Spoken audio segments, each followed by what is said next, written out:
మా యాత్ర చార్ధామ్ యాత్ర. మీరు చూస్తున్నారు భువనేశ్వరం పావురాలు. అంటే మనం ఇప్పుడు భువనేశ్వరం వచ్చేసాం. సెకండ్ డే ఎర్లీ మార్నింగ్ 4 కల్లా మేము భువనేశ్వరం రీచ్ అయిపోయామండి.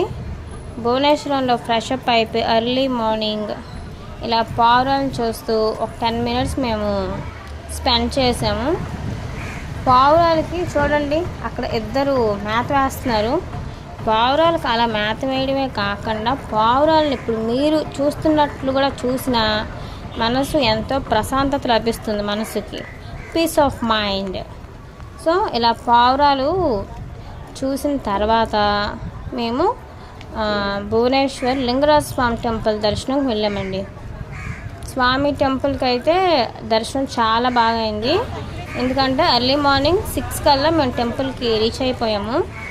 సో ఖాళీగా ఫ్రీగా లింగరాజ స్వామిని అయితే దర్శనం అయితే మేము బాగా చేసుకున్నాము. కానీ అప్పటికే బాగా ఎండ అయితే స్టార్ట్ అయిపోయింది 7 o'clockకే. ఇక్కడైతే భువనేశ్వరం టెంపుల్లో నాకైతే ఉదయం మార్నింగే చుక్కలు నక్షత్రాలు అన్నీ కనిపించాయండి. మరి అవన్నీ ఎందుకు కనిపించాయో మీకు తెలియాలి కదా. అవన్నీ తెలియాలంటే నెక్స్ట్ వీడియోలో షేర్ చేస్తాను, తప్పకుండా చూడండి.